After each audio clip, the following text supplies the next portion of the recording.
Good evening, tubers. Matt and Roy back once again. Back to you, eating and drinking healthy once again. Drinking a LaCroix. This is a sparkling water berry flavor. Has real essence of berry. If you guys have ever had LaCroix, you might know they're one of my favorites. Basically, it's a infused sparkling water, or kind of like a sparkling seltzer. Let me take a sip here. Ah, that's so refreshing, and especially on a hot day like this. It's whoa, come on, focus. There we go. It's got into the mid 90s today. As a matter of fact, this is the first day in almost a month that I have not been able to take my bike out, and that is because of the oppressive heat that we have going on right now. I'm going to pull those statistics up for you in just a minute, but suffice it to say, it got extremely warm today. It topped out at 94 degrees with about 95% humidity. So you factor those things together, heat index was over 100. Matter of fact, it felt like 103 today. So it just was not safe to be outside for any length of time. Now, that being said, tomorrow, which is Wednesday, there's a high of 94, but the heat index is going to go down. So hopefully tomorrow and definitely Thursday, where the high is only going to be 89, Mom and I are going to be able to go ahead and get bike rides in, because honestly, I feel guilty. I mean, heck, I've just gotten 10,000 steps, if you guys can kind of see that. Kind of cavort my hand there. There you go. Usually I'll get about 15,000 steps and go on a 10-mile bike ride. So I'll digress on that point. It'll get better. Summer's always a really hard time of year to get exercising in outdoors, at least. 3 people here, 6 likes. Thank you guys so much for the likes. Eric Brunhammer said the heat index where he was around 106. So very similar. Hola, ¿cómo estás? Hello to you too, Eric. I did take a little Spanish in junior high, but I've kind of forgotten most of it. Cameron Clout goes, "Sup, dude," in front of the Chevy. Thank you very much. I'm going to talk about that, but we're going to have to wait a few more minutes because I want to give everybody a chance to get here. To let you guys know, my 2 aunts traveled back. They got back safely to the Binghamton airport, which is where they always fly back into most of the time. Once in a while, they'll go to, I think it's the either the Elmira or the Rochester airport. But this time they were able to fly back into Binghamton, which is a lot more convenient for both of them because they both live much closer to that particular airport. We had a lot of fun. I hope those of you that didn't catch the live stream last night with the 2 of them were able to watch it later on. Those of you that were interested, my aunt told some really good stories, especially the one where when she was graduating, I think it was high school. They had oppressive floods and they had no electricity. So the graduating ceremonies, they had candles and no air conditioning, and this was in the summer, so they were really, really sweating. And then, of course, my aunt told you about the time that their Volkswagen Beetle, caught on fire because they got into the accident. And it's an interesting story. I'm going to tell you about it really quick. They got into a small fender bender on the way up to visit my uncle, same house that he's in now. At that point, my grandparents owned it. They didn't think anything of it. Cars seemed to be fine. They went and parked it right in front of the barn where there was a big tree. And then they went out. I think it was for dinner or something. They left the car there. My other aunt, the younger one, was inside watching Charlie and the Chocolate Factory, and somebody knocked on the door and they said, "Do you own a Volkswagen Bug or Beetle?" And she said, "Yeah, it's my sister's." And she's like, "It's on fire, man," or woman in this case. And sure enough, they went outside. It was engulfed in flames. The tree was on fire, just about to get to the barn. Luckily, somebody had already called the fire brigade, I guess was the neighbor. They got there and they were able to put it out. It was a complete loss on the car. The car was toast. The tree had to be cut down, but luckily the barn, the only damage to that was a couple of windows. And all that because during that fender bender, the lead acid battery fell over and nobody knew it. So if you guys get into a small fender bender, make sure that you always check to make sure that your battery didn't tip over. Yeah, hired gun. My answer definitely a blast. They have the same energetic personality that I have. Eric says, you caught a bit of it. I didn't get to watch the whole thing. Yeah, that's okay. I'm never going to hold you guys to it. Believe me, that's not me. Eric Brunhammer said, speaking of Chevys, mine will be rolling over to 18K tomorrow. Wow. I can't believe that already.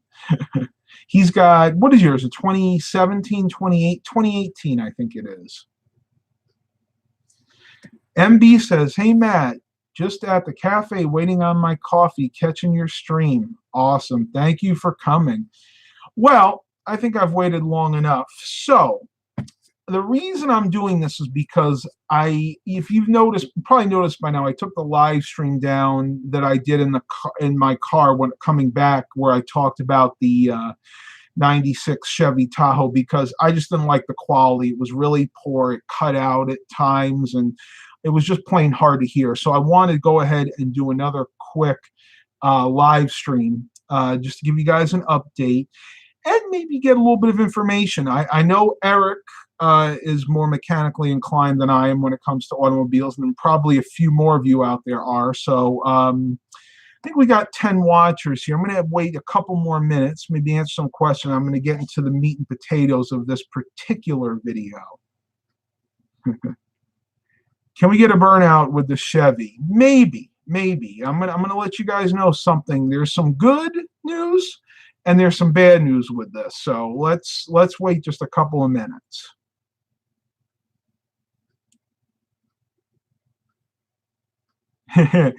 He said it like a hippie. It's on fire, man. Actually, I got that from an episode of Family Matters. If you guys remember Family Matters, where Steve Urkel said the same thing. He was dressed up like a Jamaican guy, and he wanted to tell the guy that Laura was on a date with, because he was always secretly in love with her. Well, not secretly. I mean, it was pretty much out there. That his car was on fire, so he could sneak in and sit with her in the movies. So that's where that came from. Do I still have the Buick? Yes, I do. The Buick's not going anywhere. The Chrysler Town and Country is another story. I'm going to give you guys an update on that too. It's kind of everything's up in the air at the moment.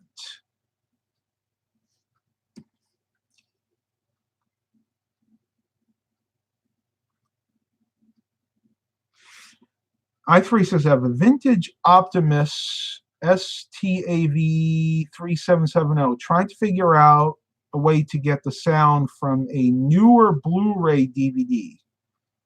Only has HDMI. It depends on how you hook it up. I usually go digital audio if it has that capability. Let me look that up real quick for you. I'll see if it actually does have it. Probably not.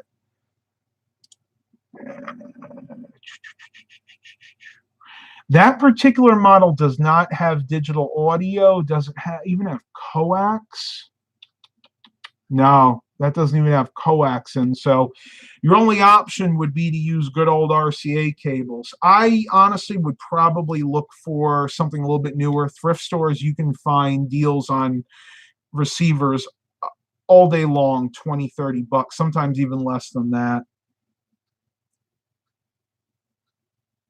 Yeah.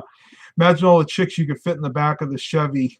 Yeah, it's a shame it doesn't have the third row seat. That was a year or two before they came out with the third row seats. And believe it or not, it actually does not even have rear AC. That came out also a few years later.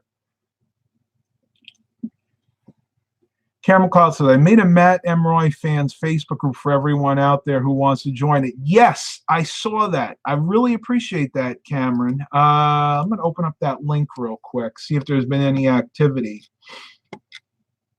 Oh, yeah.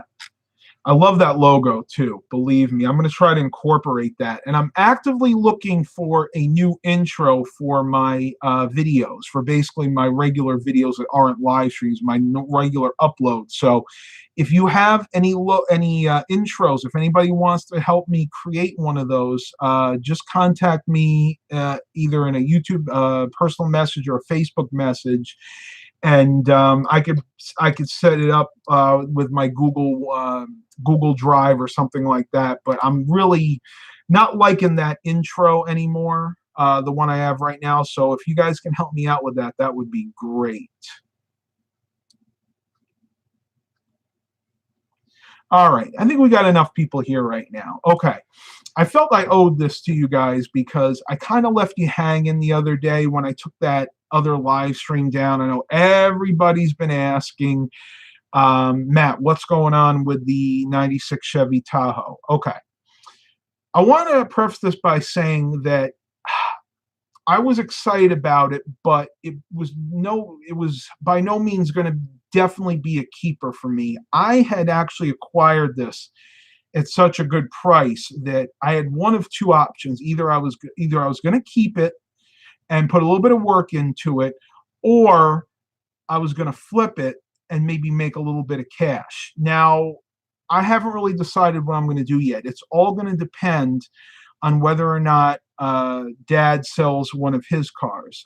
He's actually got one of his classic cars for sale right now. The idea being, once he sells that classic car, he's going to go ahead and buy my Chrysler Town & Country. He's had his eye on it for a long time now. But that has not come to fruition yet. In other words, he hasn't sold that car. So for now, the Chrysler Town & Country is going to have to stay in my possession. And the bummer of that is I still have my car payment. So that's an expense that I have each month. And it's not a huge amount, but it's enough to where it's going to prevent me from putting money into the Chevy Tahoe on things that I'm going to need. Now, I'm going to tell you guys, the Chevy Tahoe is in overall decent shape. The paint on the roof and the hood are a little faded, but that's fine. The roof you can't even see. I'm actually going to go up there sometime this week. I'm going to take some glossy spray paint and I'm going to spray the roof of that because I really don't care what it looks like. You can't even see it from the street level. The hood, I'm not sure I'm going to do anything right now. The hood has actually been repaired. It doesn't look the greatest, but I really don't care. It's just aesthetics. As for things that it's going to need before I actually put it on the road, really the only thing that I need to get repaired is the driver's side rear view mirror. The spring is broken and it just moves. It kind of goes like this. So I'll have to do that before I actually get it on the road. Other than that, that's it. I mean, it runs and drives perfectly fine. It does have a lot of miles on it, but the engine itself has been rebuilt recently within the last few years. It's had a lot of other work done to it, including the rear end rebuilt. It had new tires put on it recently. The brakes have all been redone. Recently had a tune-up from what I can tell by looking at the wires and a few other odds and ends in the engine. And I'll read you guys a slip. This was from 2013. But this was when it had 200,000 miles. So since this work's been done, there's only been only been like 27,000 miles put on it. At 200,000 miles, this had the exhaust gasket replaced, 2 tube RTV gaskets, the oil pump, oil pressure switch, oil pan gasket, trans seal, a rear main seal, oil change with oil filter and oil cooler O-ring. And then there was another note from the mechanic. It said, replace the oil pump, rear main seal, and transmission pump seal. I don't know if the tranny was serviced at this time. I don't think it was, because that's where the bad news comes in. Even though the transmission shifts perfectly fine now, smooth as silk, as a matter of fact, the tranny fluid is really, really, really dirty. When I say dirty, it's not burnt. Like, I pull the stick out, I can smell it, and it's not burnt, but the transmission fluid is dirty. And I actually had Dad take a look at it, and he says generally that's indicative of high wear. So that's my dilemma right now. And I could kind of kick myself because I knew better. I know better. I should have checked the tranny fluid when I was there, but I could give you a lot of excuses as to why I didn't do it, but I just didn't do it. I was really happy with the way it ran. It shifted fine. I knew, and here's the thing, in the back of my mind, I knew the mileage and I knew it was an original transmission. So I factored in the cost of possibly having to get it rebuilt, or at least serviced, because I knew it was the original transmission. That being said, I have gotten a few quotes from people on as to what it would cost me to get it rebuilt, and the quotes that have come back have not been what's a good word, encouraging, let's say. You got to remember, this is a vehicle that's a 96, so it's 21, 2, 3. It's 24. If you go another year, it's almost 25 years old. Basically, the quotes that I've had have said that it could be anywhere between $1,000 to $1,800 to rebuild and or put in a rebuilt transmission for that vehicle.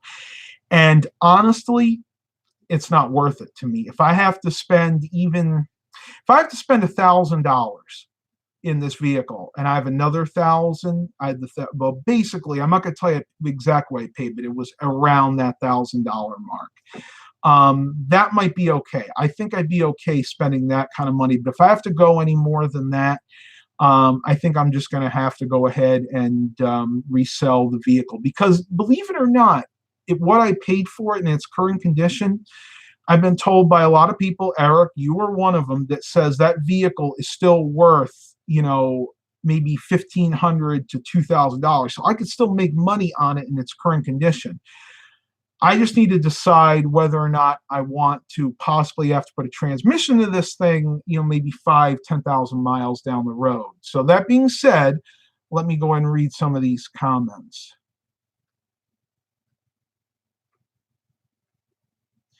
Hired Gun says, drop the trans pan, change the filter, and refill the oil. I think you are overthinking it. Okay. I mean, I appreciate that. I hope I am overthinking it. I-386 says, I wish I was able to do my own work like change oil. I would need a good carport with concrete. Our driveway is dirt. It has hard to change tires, needs some concrete. Yeah, I can understand that. And the fact of the matter is, here we actually have a lift in our garage, so I could do some of the work myself. But the problem is, Dad would have to assist me, and I don't have the technical expertise to I could probably service the transmission myself, but I couldn't change the transmission out. I mean, that just would not be possible. Eric says, I would definitely do the service first. Okay. I might talk to you a little bit after this too, Eric, if you don't mind. If you have a few minutes, I might just give you a call a little bit later. Let me know if that's okay.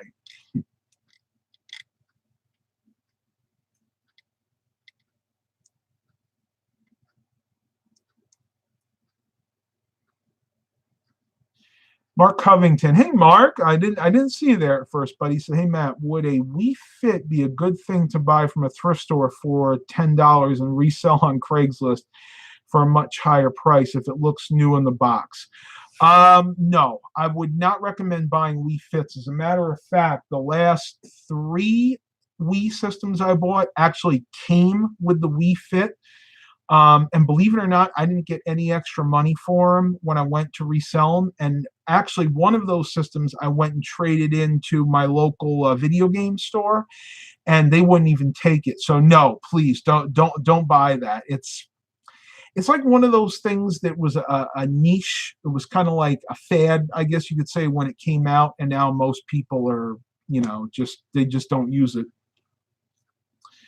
Cameron asks, "Is the trans real sluggish?" No, it's not, and that was what surprised me the most. And you got to remember, I drove this thing 45 minutes home with plenty of stops and goes. The transmission shifts through all the gears like butter, perfectly fine. It goes into reverse. There's no hesitations. There's no like clinking or clanking. So that was what surprised me. And the guy that I bought this from was, you could tell, was a really good person. He did everything he needed to this particular vehicle.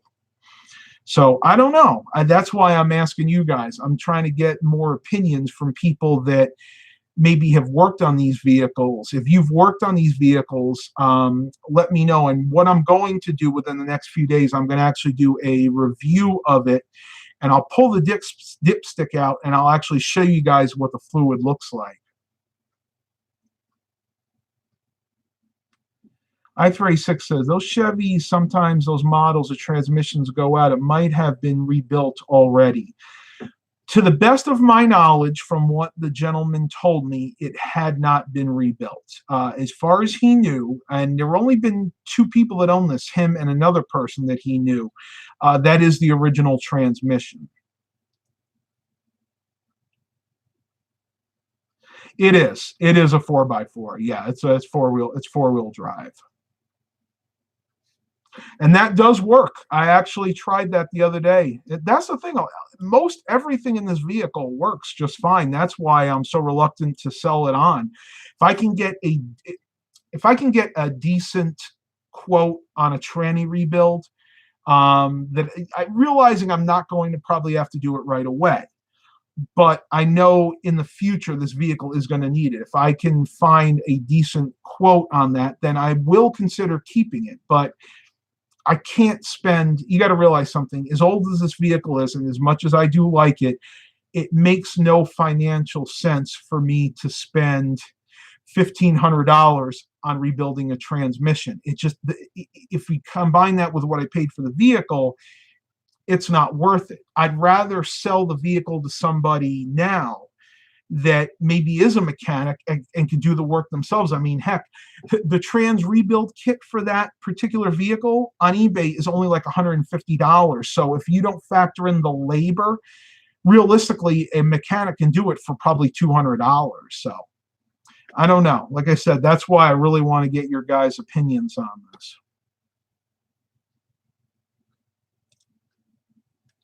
Eric said, the only issue with doing the transmissions on them is you may need to deal with the torsion bars. Yeah, and again, I am not going to be rebuilding that tranny myself. I don't have the expertise. My dad is not capable of doing that anymore. He was never, you got to remember, he was a mechanic, but his expertise was not in transmissions. He worked more on engines, the electronic side, suspension parts. He did go to transmission school years ago, but he absolutely hated doing it. So other than maybe trying to service it myself, doing a rebuild is just not an option. I would not be able to do it, unfortunately.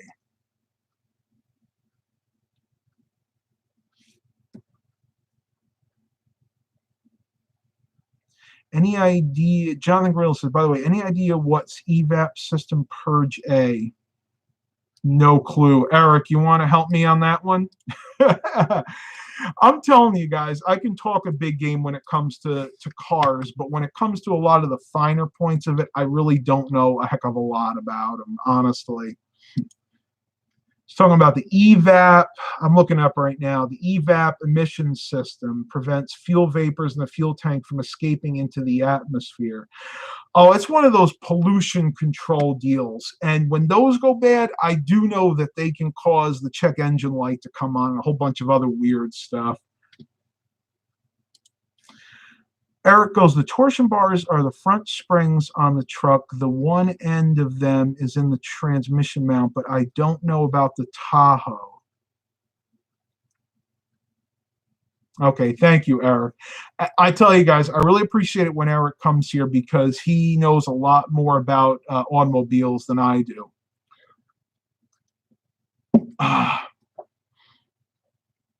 Yeah, so, I mean, like I said, I can't say I'm regretting the purchase because, again, for what I paid for it, it is a very solid rust-free, and I'm going to emphasize rust-free because it does not have a stick of rust on it at all, except for the roof where I have to repaint the roof. Has gotten just a little bit of the crustiness on it, but that's all it is. It's just like little bits of surface rust. When it comes to like deep embedded rust or rot, there is nothing on this vehicle.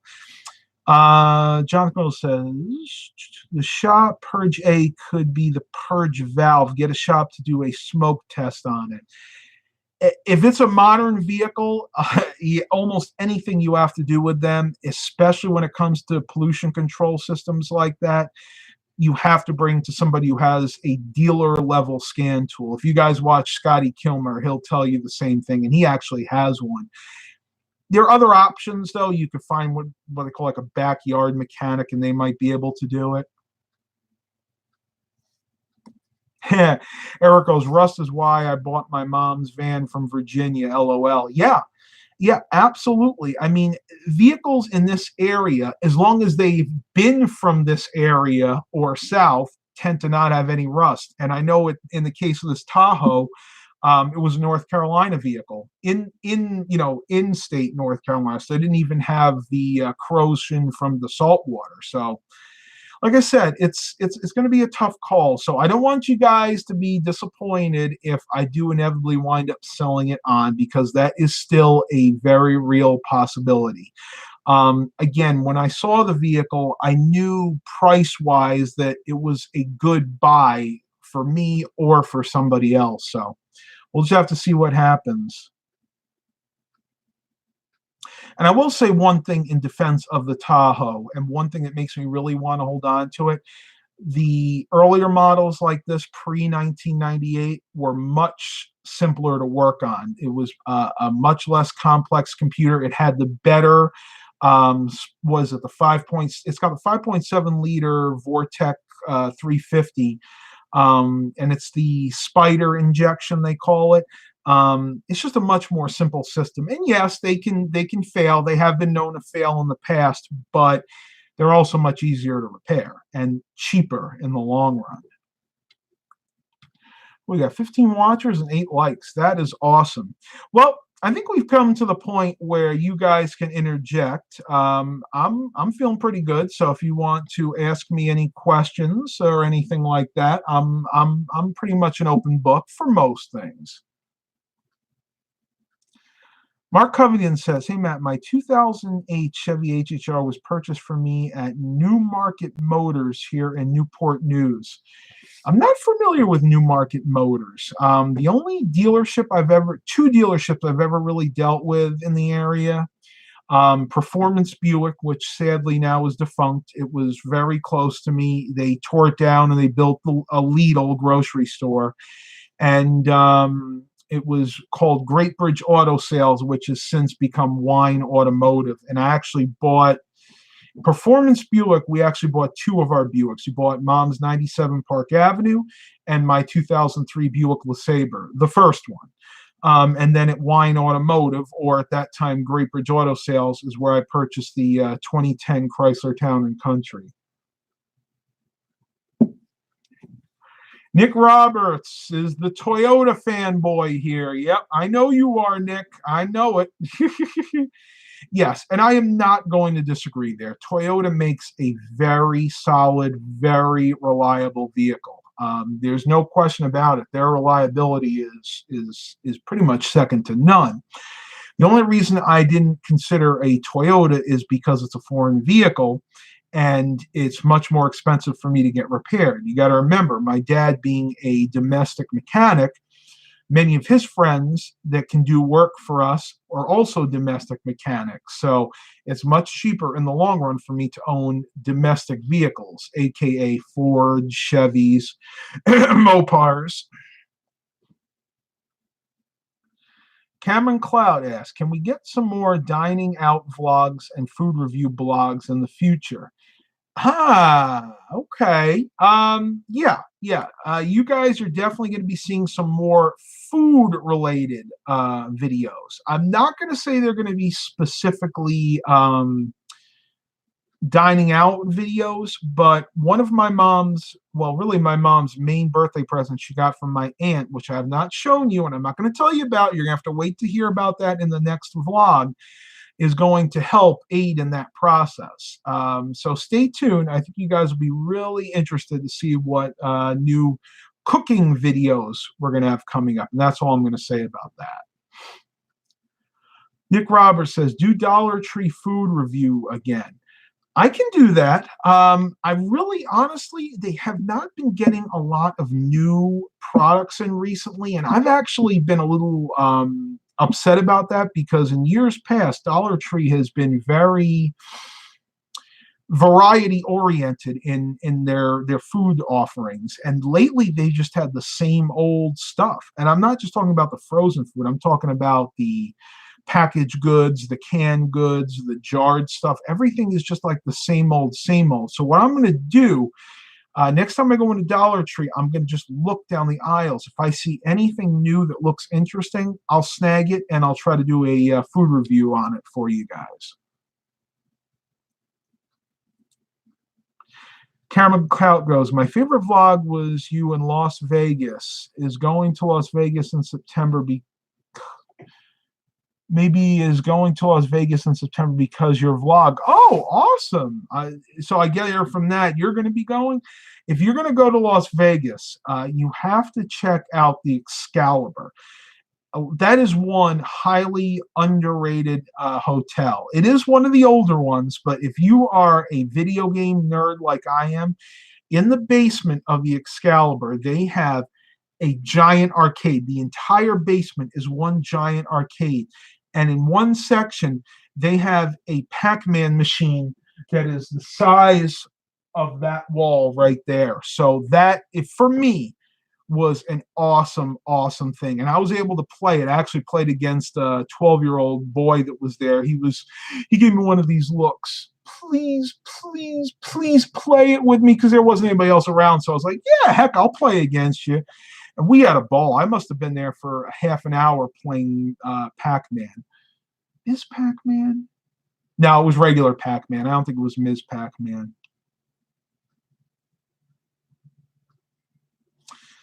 Eric Brunhammer goes, 96 was the first year of the spider injection. That was a jump from roughly 200 to over 250 horsepower. Interesting.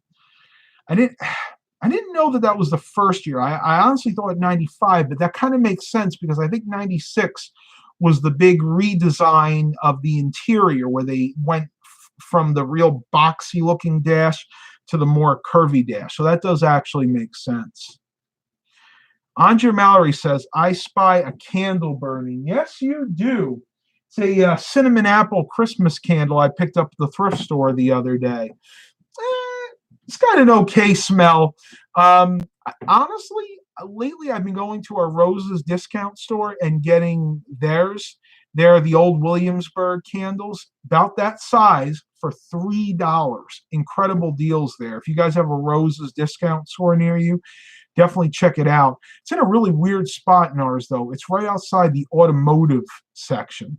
I don't know. I guess their planogram said they had to put it there or something.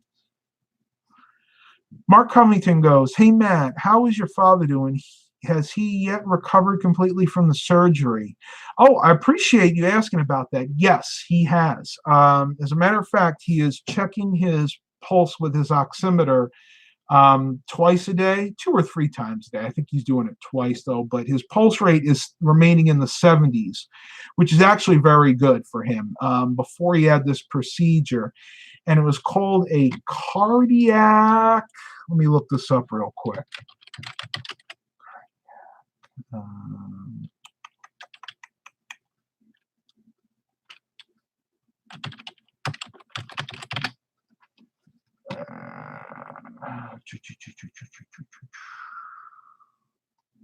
Yeah, I can't think of the name of it right now, but basically what it was where they use a small electrode to shock your heart. And actually what it does is it shocks your heart, stops it for 5 seconds, and restarts it. It's basically kind of like a jump start for your heart.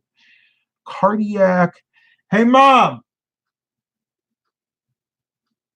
I think she's asleep. Hang on a sec.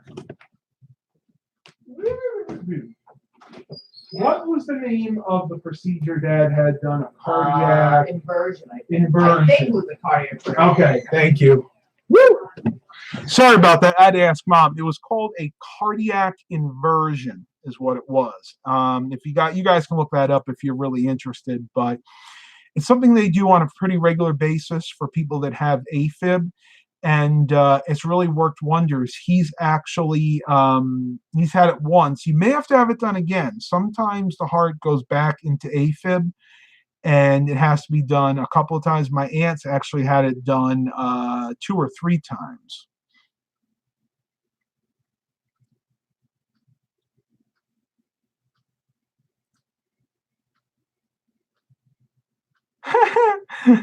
I'm watching reviews for noobs. I'm reading this comment. I told you people something a long time ago, and it's just as pertinent today as it was then. Ladies and gentlemen, take my advice. Pull down your pants and slide on the ice. I've heard that before too. Basically, from what I gather, it means enjoy life. And that's what we got to remember to do. Just don't have too much fun. Eric goes, they had spider injection on the 4.3 V6 going back to 1989 in the S10, but the full-size trucks maintain the TBI injection on both the V6 and V8s until 1995. Both got spider injection in 1996. You know, it amazed me, Eric. You have such a plethora of automotive knowledge.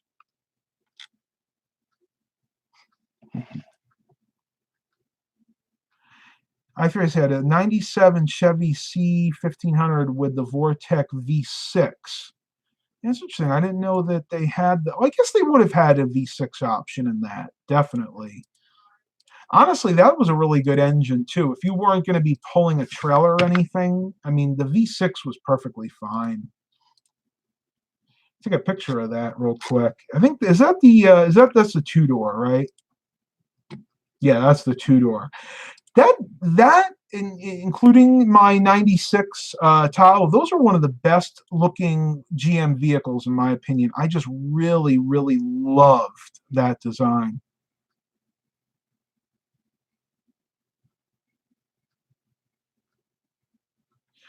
George Stewart says, though my transmission was bad in my 94, but the radiator was plugged, making the transmission run hot, runs just fine now. Interesting. Yeah, I mean, nothing. I want to reiterate would be the right word, that there is nothing currently wrong with the transmission in my Tahoe. It runs and drives and shifts just fine. My concern is that the fluid is really dirty. And when I say dirty, it's dirty, which generally, if you guys can correct me if I'm wrong, but according to what Dad and I have learned over the years, that generally means that there is wear in the transmission. And generally it means the transmission is living what they call on borrowed time. Now, again, if you guys are here and you know more than us, if you're mechanics currently, please interject. I am always open to suggestions. Reviews for noobs. You should do some videos playing some games. What kind of games? Are we talking video games, board games? Because Mom and I play a mean game of Uno Attack. One of my favorites, actually. We got 10 and 10. Oh, that helps my OCD. 10 watchers and 10 likes. Thank you guys so much.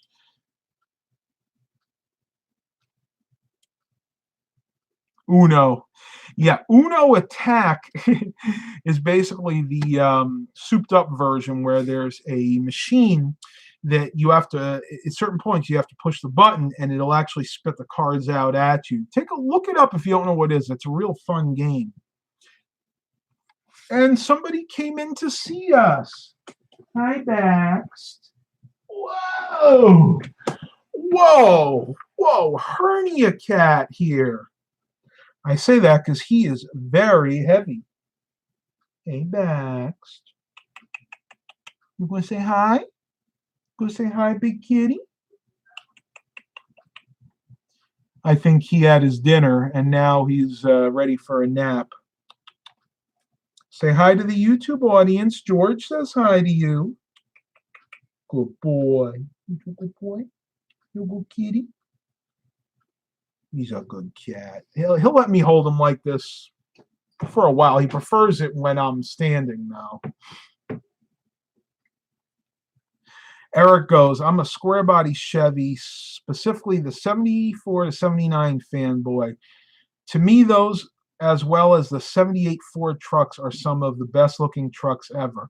I have to agree with you there when it comes to Ford trucks. My father, when I was young, had a, okay, we'll let you down, had a 1978, very rare, 1978 crew cab F250 with the 351 Cleveland engine. 4-speed custom, no bells and whistles, roll-up windows, no power locks, no air conditioning. It was the base work truck, but that thing was fun. And he actually let me drive it. You know, bear in mind, he got rid of it when I was like 14. So I only drove it around the yard. But I remember that back then, at least in that particular truck, it was so easy to drive. You could actually shift the gears without even pushing down on the clutch. You could literally, if you timed it right, you had it in first gear, you could get it in the first gear. You really, to get in the first gear, you'd need the clutch. But after that, you'd let up on the clutch, you'd be driving. And if you listen to the revs of the engine, it would tell you, you could just literally bring it back in a second and then drive a little bit more. And then there's that sweet spot, and you have to only know this by experience. You get to the point where you can hear it rev up to there, go in a third, and then finally go down in a fourth. Good times, really good times. Eric goes, Baxter is much more tolerant of that than Rotella is. To a point. Baxter is not an aggressive cat, but he is a nervous cat. So if I was to do that and force him to do that around other people, no, he would not be happy. Eric Brunhammer, those old trucks, Ford and Chevy, were great. My dad managed a furniture store, and all the stores had Fords. And honestly, I'm more of a Ford fanboy. I always loved the Ford trucks. I just, again, picked the Chevy because it was the right price. And at the time, I could tell that it was well taken care of. And the right size, too. You got to remember, the whole point of me buying this was to have something I could put our bike rack on and we could take to different areas and, visit different bike trails, maybe go to different state parks. So I need a reliable vehicle, and I'm still hoping that this might be that vehicle. All right, tubers, I'm losing a lot of you, so I'm going to end this live stream. Thank you so much. You are welcome to comment after this video is over.